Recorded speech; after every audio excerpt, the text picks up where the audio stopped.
Super brain തുടരുന്നു. Shri A Padmakumar, താങ്കൾക്ക് തുടരാം. അല്ല, ഞാൻ പറയാൻ വന്നൊരു കാര്യം, ഈ 28 March 2016 government of India ministry of defence civil aviation ministry സെക്രട്ടറിക്ക് കൊടുത്തിട്ടുള്ള കത്താണ്. In principle no objection for setting up of a new greenfield airport at Aranmula in Pathanamthitta district of Kerala by messrs KGS Aranmula airport. ഇതാണ് അവർ സബ്ജക്റ്റ് പറഞ്ഞിട്ടുള്ളത്. അതിൽ അവസാനം പറഞ്ഞിരിക്കുന്നു, this proposal has been examined afresh. Accordingly, in principle, no objection for setting up of a new greenfield airport at Aramla in Pathanamthitta district of Kerala by Messrs. KGS Aramla Airport Limited is hereby conveyed subject to the following conditions. ഇതിനകത്ത് പേപ്പറിനകത്ത് കേന്ദ്ര government പറഞ്ഞിരിക്കുകയാണ്, defence ministry പറഞ്ഞിരിക്കുകയാണ്, civil aviation ഡിപ്പാർട്ട്മെൻറ്റിന് കൊടുത്ത കത്താണ്, സെക്രട്ടറിക്ക് കൊടുത്ത കത്താണ്. എന്താണ് കേന്ദ്ര ഗവൺമെൻറ്റിന് ഇതിനെപ്പറ്റി പറയാനുള്ളത്? കേന്ദ്ര ഗവൺമെന്റ് വ്യക്തമായിട്ടുള്ള ശ്രീ പത്മകുമാറിന് പറയാനുള്ളത് ഇത് പറയാതെ പിൻവലിച്ചിട്ടുണ്ട്. സംസ്ഥാന ഗവൺമെന്റ് എന്തോ തെറ്റിയതുപോലെ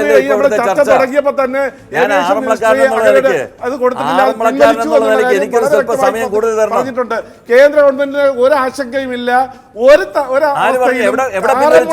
എവിടെ താവളത്തിന് ഒരു അംഗീകാരം എവിടെ പിൻവലിച്ചു എന്നാരാ പറഞ്ഞത്? ഇവിടെ വളരെ വ്യക്തമാണല്ലോ. ശ്രീ കുമ്മനം രാജശേഖരൻ അതിൻ്റെ ഓർഡറിൽ തന്നെ പറഞ്ഞിട്ടുണ്ട്, കുമ്മനം രാജശേഖരൻ ഉന്നയിച്ച പ്രശ്നങ്ങൾ ഞങ്ങൾ അംഗീകരിക്കുന്നില്ല. കുമ്മനം രാജശേഖരൻ സമരത്തിൽ പങ്കെടുത്ത ആളാണ്, BJPയുടെ സംസ്ഥാന പ്രസിഡന്റാണ്. BJPയുടെ സംസ്ഥാന പ്രസിഡന്റ് പറഞ്ഞ കാര്യം പോലും കേൾക്കാൻ കേന്ദ്ര ഗവൺമെന്റ് തയ്യാറാവാതെയാണ് ഈ അംഗീകാരം ഇപ്പോൾ കൊടുത്തിട്ടുള്ളത്. എവിടെ പിൻവലിച്ചു എന്നാ പറയുന്നത്? ഗവൺമെന്റിന്റെ ഒരു പ്രൊസീജിയറാണ്. BJP ഉന്നയിച്ച രാഷ്ട്രീയ നേതൃത്വമാണ്, പൊളിറ്റിക്കൽ നേതൃത്വമാണ്. അത് ആ തീരുമാനമുണ്ട്, അതിൽ യാതൊരു സംശയവുമില്ല. വളരെ വ്യക്തമായിട്ട് ഇപ്പൊ ഞാൻ ഈ ചർച്ചയിൽ KGS ഗ്രൂപ്പിന് അനുവാദം കൊടുക്കുന്ന പ്രശ്നമില്ല. ഈ സാധ്യതാ പഠനം നടത്തി വരുമ്പോഴും പൊളിറ്റിക്കൽ ഡിസിഷൻ എടുക്കേണ്ടത് മിനിസ്റ്ററാണ്. ആ മിനിസ്റ്റർ കാതലായ പ്രശ്നം അതാണ് ഇന്ന് പരിഹരിക്കപ്പെട്ടിട്ടുള്ളത്. അതാണ് കേന്ദ്ര ഗവൺമെന്റ് ഇപ്പോഴും KGS ഗ്രൂപ്പിന് വേണ്ടി തന്നെ നിൽക്കുകയാണ്. ഇപ്പോഴും KGS ഗ്രൂപ്പിന് വേണ്ടി തന്നെ കേന്ദ്ര ഗവൺമെന്റ് നിൽക്കുകയാണ്. ഈ KGS ഗ്രൂപ്പിന് എല്ലാ ഒത്താശയും ചെയ്തു കൊടുത്ത ഇന്നലെ വരെ നിങ്ങൾക്കറിയാമല്ലോ, ഞാനും നിങ്ങളോടൊപ്പം അവിടെ സമരത്തിൽ പങ്കെടുത്തിട്ടുണ്ടല്ലോ. അന്ന് നമുക്കറിയാം. ഇതിലെ പ്രശ്നം എന്താണെന്ന് വെച്ചാൽ, ഇവിടെ നിങ്ങൾ ഉദ്യോഗസ്ഥ തലത്തിൽ എല്ലാ പരിശോധനകളും നടന്നുകൊള്ളട്ടെ എന്നും അവസാനം ഞങ്ങൾ പൊളിറ്റിക്കൽ ഡിസിഷൻ എടുത്തോളാം എന്നും പറയുകയും ചെയ്യുമ്പോൾ നിയമക്കുരുക്കിലേക്കാണ് പോകുന്നത്. നിങ്ങൾ കോടതിയിൽ പോയി ഞങ്ങൾ പൊളിറ്റിക്കൽ ഡിസിഷൻ എടുത്തിരിക്കുന്നു, അതുകൊണ്ട് ഈ പറഞ്ഞതൊന്നും ഇനി ഞങ്ങൾ അംഗീകരിക്കുന്നില്ല എന്ന് പറഞ്ഞാൽ കോടതി എടുത്ത് ദൂരെ അറിയുന്നത്. ഒരു അപേക്ഷ ഇപ്പോൾ സാധ്യതാ പഠനത്തിന് ഒരു അപേക്ഷയായിട്ടൊരു പ്രിസ്ക്രൈബ് ഫോമിൽ വരുമ്പോൾ ആ നിലവിലുള്ള നിയമം അനുസരിച്ച് അത് ഉദ്യോഗ തലത്തിലുള്ള കമ്പനി അത് കൊടുത്തേ പറ്റൂ. അല്ല എന്താ കൊടുക്കാതിരിക്കണം. അതൊന്നും അല്ല അറിയേണ്ടത്. ഇപ്പൊ ഇവിടെ പിണറായി വിജയൻ ഇവിടെ പൊളിറ്റിക്കൽ ആയിട്ടുള്ള ഒരു ഡിസിഷൻ എടുത്തിരിക്കുന്നു. സത്യമാണല്ലോ, ഒരു രാഷ്ട്രീയ തീരുമാനമാണ് ഇത് എടുത്തിരിക്കുന്നത്. അങ്ങ് പറയുന്നത് പോലെ തന്നെ നിങ്ങൾ എന്നെങ്കിലും എടുക്കുമെന്ന് നിങ്ങൾ പറയുന്ന കാര്യം ഇന്നിവിടെ ഒരാൾ എടുത്തിരിക്കുകയാണ്. അഡീഷണൽ അഡ്വക്കേറ്റ് ജനറലാണ്. ഇതൊക്കെ ഒരു നിമിഷം കോടതിയിൽ ഈ കാര്യം ഇനി സത്യവാങ്മൂലമായി അറിയിച്ചിരിക്കുന്നു. കോടതി അതിന്മേൽ പറഞ്ഞിരിക്കുന്ന ഒരു കാര്യമുണ്ട്, കേന്ദ്ര സർക്കാർ നിലപാട് എന്താണ് ഈ വിഷയത്തിൽ. അപ്പോൾ ആ ഘട്ടത്തിൽ കേന്ദ്രം നിലപാട് വ്യക്തമാക്കണം. തീർച്ചയായിട്ടും വ്യക്തമാക്കും. അല്ല, ഇതിലൊരു കാര്യം ഇതാണ്, ഇനി അവിടെ തിരിഞ്ഞു കളിക്കില്ല. ഇതിൽ ഏറ്റവും പ്രശ്നം ഈ അപേക്ഷ തന്നെ, അല്ലെങ്കിൽ കേന്ദ്രത്തെ ധരിപ്പിച്ചിട്ടുള്ള കാര്യത്തിൽ ഞങ്ങൾക്ക് വസ്തു ഉണ്ട് എന്നുള്ളത് അത് ഇല്ല എന്ന് വരണമെങ്കിൽ ഈ നിയമം അനുസരിച്ച് ഇപ്പോൾ ഇൻഡസ്ട്രിയൽ ഏരിയ പ്രഖ്യാപനം കഴിയുമ്പോൾ ലാൻഡ് റിഫോംസ് ആക്ട് റിവൈവ് ചെയ്തു വരും.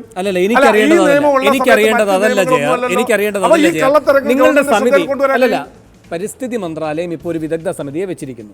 15ഓളം വിദഗ്ധ സമിതി അല്ല, നേരത്തെ ഉള്ള ഈ എൻവയോൺമെന്റ് അപ്രൈസൽ കമ്മിറ്റിയാണ്. ആ കമ്മിറ്റിയുടെ മുന്നിൽ അപേക്ഷ വരുമ്പോൾ അവർ സാധ്യത പഠനം നടത്തില്ല. അങ്ങനെയല്ല, 15ഓളം പുതിയ നിർദ്ദേശങ്ങൾ സഹിതമാണ് വെച്ചിരിക്കുന്നത്. അതിലൊരു പ്രധാനപ്പെട്ട നിർദ്ദേശം എന്നത് ആ ഭാഗത്ത് ജനങ്ങളെ കേൾക്കുക എന്നതാണ്. അതടക്കമുള്ള കാര്യങ്ങൾ ചെയ്യണമെന്നതാണ് ഈ നിബന്ധനകൾ. നിങ്ങളിപ്പോൾ ഹൈക്കോടതിയിൽ നിർണായകമായ തീരുമാനം പറയേണ്ട ഘട്ടത്തിൽ ഒരു നിമിഷം ഹൈക്കോടതിയിൽ നിർണായകമായ തീരുമാനങ്ങൾ പറയേണ്ട ഘട്ടത്തിൽ നിങ്ങൾ ഇങ്ങനെ നിലപാടെടുക്കുകയാണ്. ഞങ്ങളിപ്പോ ഒരു ഏൽപ്പിച്ചിരിക്കുകയാണ്, ജനങ്ങളെ കൂടെ കേൾക്കട്ടെ, ആ വിവരമെല്ലാം വരട്ടെ. ഇങ്ങനെ ഹൈക്കോടതിയിൽ വീണ്ടും KGSന് അനുകൂലമായ അവിടെ വരുമ്പോ ഈ KGS പറഞ്ഞിട്ടുള്ള കാര്യങ്ങൾ ഇപ്പൊ ഡിഫക്റ്റ് ക്യൂർ ചെയ്തെന്ന് വെച്ച് 34 കാര്യങ്ങൾ പറഞ്ഞിട്ടുണ്ടല്ലോ. അതിൽ ഞങ്ങൾക്ക് ഭൂമിയുണ്ട്, അത് തെറ്റാണ്. ഗവൺമെന്റിന്റെ പങ്കാളിത്തമുണ്ട്, തെറ്റാണ്. അപ്പൊ ഈ അവർ പറഞ്ഞിട്ടുള്ള കാര്യങ്ങൾ തെറ്റാണ്. തീർച്ചയായിട്ടും ഇതിന് അനുമതി കൊടുക്കുന്ന പ്രശ്നം വരില്ല. ശരി ശരി ശ്രീ CR നീലേന്ദ്രൻ, ഇത് കൂടുതൽ നിയമതർക്കങ്ങളിലേക്ക് പോയാൽ തന്നെ അങ്ങ് 2 കാര്യങ്ങൾ പരിഗണിക്കണം. ഒന്ന്, ഈ ദേശീയ ഹരിത ട്രൈബ്യൂണൽ വരെ കുമ്മനം പോയിട്ടുണ്ട്. അപ്പോൾ അതിൻ്റെ പിന്നിൽ എന്തായാലും ഒരു പ്രതിബദ്ധതയുണ്ട്, അത് തുടരുകയും ചെയ്യും. പിന്നെ രണ്ടാമത്തെ കാര്യം, അതുകൊണ്ട് കേന്ദ്രം ഒരു എതിർ നിലപാടെടുക്കുമെന്ന് അങ്ങ് കരുതുന്നുണ്ടോ? ഒന്ന്. രണ്ടാമത്തെ കാര്യം സാർ, ഇവിടെ ഈ നിയമതർക്കങ്ങളിലേക്ക് ഇത് വീണ്ടും പോകുന്ന ഘട്ടത്തിൽ ഇവിടെ ഈ സർക്കാർ ശക്തമായൊരു കാൽവയ്പ്പാണ് നടത്തിയിരിക്കുന്നത്. അതുകൊണ്ട് തന്നെ ഈ അനുമതികൾ മുഴുവൻ ഇല്ല എന്നിനി സ്ഥാപിക്കാൻ അതിവേഗത്തിൽ കഴിയില്ലേ സർക്കാരിന്? കേന്ദ്രത്തിന് സ്വാഭാവികമായും അതിനനുസൃതമായ ഒരു നിലപാടിലേക്ക് കൈക്കൊള്ളാൻ കഴിയൂ. ഇപ്പോൾ പുതിയ ഒരു സമിതി ഇത് പരിശോധിക്കുകയും 15 പുതിയ ഇനങ്ങൾ അതിൽ ഉൾപ്പെടുത്തുകയും ഒക്കെ ചെയ്തിട്ടുണ്ടെങ്കിൽ പോലും.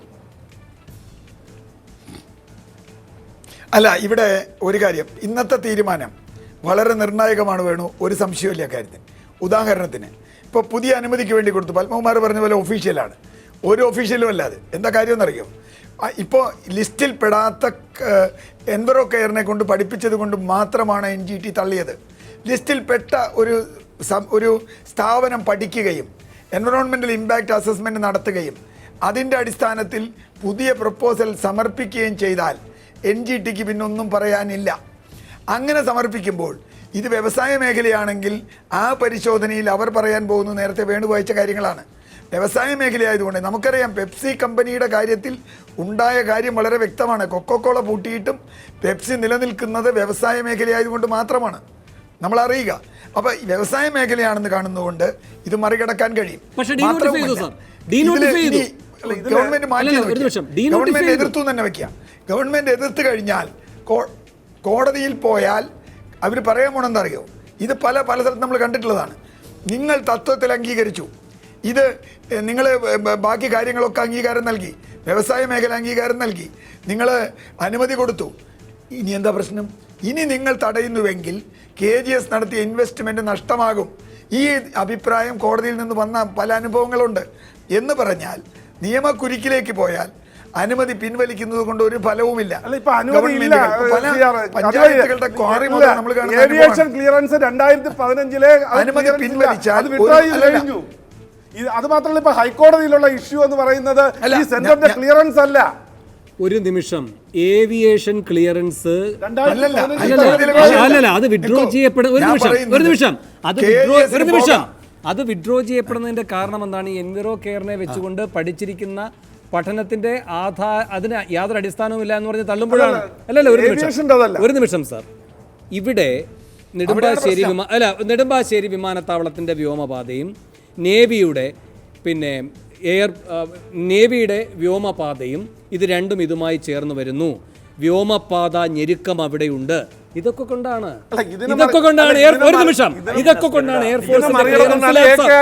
എയർഫോഴ്സിന്റെ ക്ലിയറൻസ് ലാപ്സ് ആകുന്നത്. ഇതെല്ലാം കണക്ക് കൂട്ടിക്കൊണ്ടാണ്. അത് എൻവിറോ കെയറിന്റെ പഠനത്തിലെ ഒരു പോരായ്മ വെച്ചിട്ടാകാം. നാളെ CR പറയുന്ന അതാണ്, നാളെ ഈ പറയുന്ന അംഗീകൃത ലിസ്റ്റിൽപ്പെട്ട ഒരു ഗ്രൂപ്പിനെ കൊണ്ട് സ്വാധീനിച്ച് ഈ കാര്യങ്ങളെല്ലാം മാറ്റി ചെയ്യുകയാണ് എങ്കിൽ ഈ പറയുന്ന ക്ലിയറൻസ് ഒക്കെ പിന്നീട് തിരിച്ചു വരും. ഏവിയേഷന്റെ ക്ലിയറൻസ് വേണം. ഇതിപ്പോ വിഡ്രോ ചെയ്ത് കഴിഞ്ഞു. ഞങ്ങളുടെ ഗവൺമെന്റ് പോളിസി പറഞ്ഞു ഏവിയേഷന്റെ ക്ലിയറൻസ് പോയി. അങ്ങനെയെങ്കിൽ പിന്നെ വീണ്ടും എന്തിനാണ് പഠിക്കാൻ?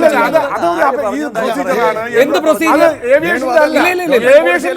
ഇത് എൻവയോൺമെന്റ് ഡിപ്പാർട്ട്മെന്റാണ്. ശരി, എൻവയോൺമെന്റ് ഡിപ്പാർട്ട്മെന്റിൽ പഠനം നടത്താൻ എൻവയോൺമെന്റ് അപ്രൈസൽ കമ്മിറ്റിക്ക് ഒരു അപേക്ഷ കിട്ടിയാൽ പഠനം നടത്തിക്കോ. ഈ നേരത്തെ സുപ്രീം കോടതിയുടെ ഇഫക്റ്റ് ഇന്ന കാര്യങ്ങളാണ് സുപ്രീം കോടതി തള്ളിയത്. അതുകൊണ്ട് ഞങ്ങൾ പഠനം നടത്തുന്നു എന്ന് പറഞ്ഞാൽ വേണ്ടാന്ന് പറയൂ. ശരി, ഒരു നിമിഷം, എനിക്ക് വേഗം ഒരു ഇടവേളയിൽ കൂടി പോകണം. ഇടവേളയ്ക്ക് ശേഷം ഞാൻ CRലേക്ക് വരാം. ഇടവേള. സൂപ്പർ പ്രൈം ടൈം അവസാന ഘട്ടത്തിലേക്ക് കഷ്ടി 4 മിനിറ്റേ ഉള്ളൂ. ഞാൻ ശ്രീ നന്ദകുമാറിനും ശ്രീ CR നീലേന്ദ്രനുമാണ് സമയം നൽകാൻ ആഗ്രഹിക്കുന്നത്. കാരണം അവർക്കാണ് സമയം പൂർണ്ണമായും കിട്ടാത്തത്. ശ്രീ നന്ദകുമാർ, താങ്കൾ ഇപ്പോൾ അവിടെ നിന്ന് പുറത്തിറങ്ങിയല്ലോ, സത്യസന്ധമായി പറയൂ, ആറന്മുള എയർപോർട്ട് ഇനി നടക്കില്ല, അത് കഴിഞ്ഞു എന്ന് കരുതുന്നുണ്ടോ താങ്കൾ?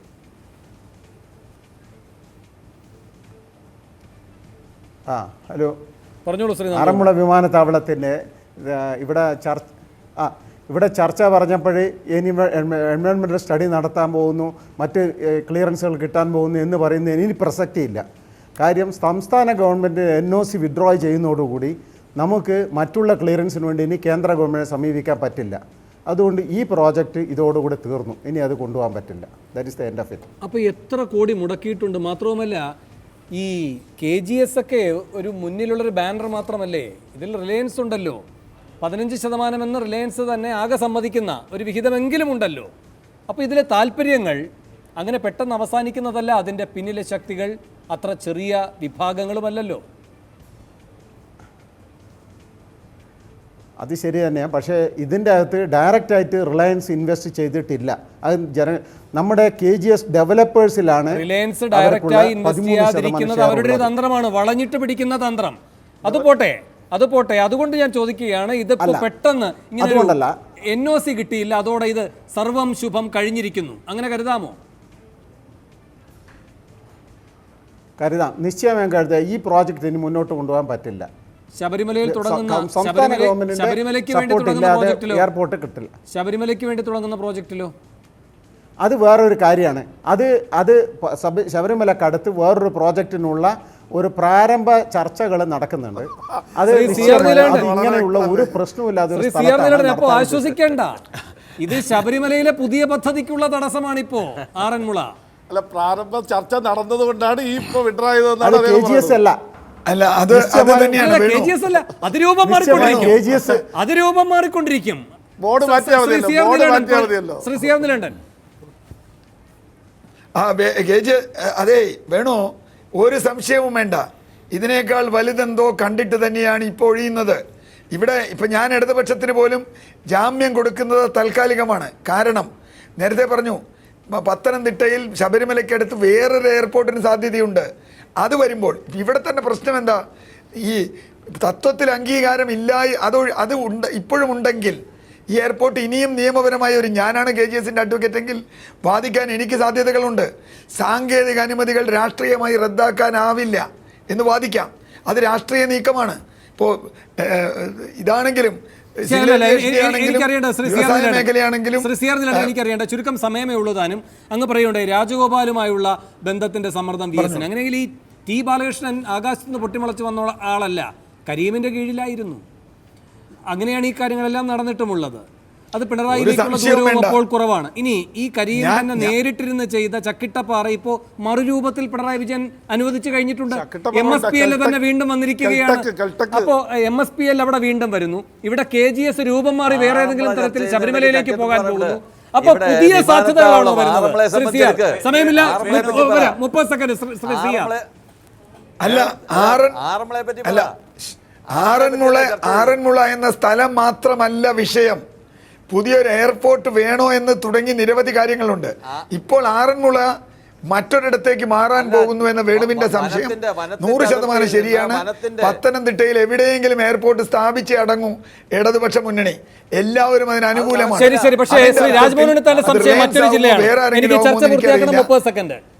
ഞാൻ വേണുവിൻ്റെ അടുത്ത് പറയാം, അച്യുതാനന്ദൻ്റെ അതേ പാതയിലൂടെ ശ്രീ പിണറായി വിജയൻ സഞ്ചരിച്ചുകൊണ്ടിരിക്കുന്നു.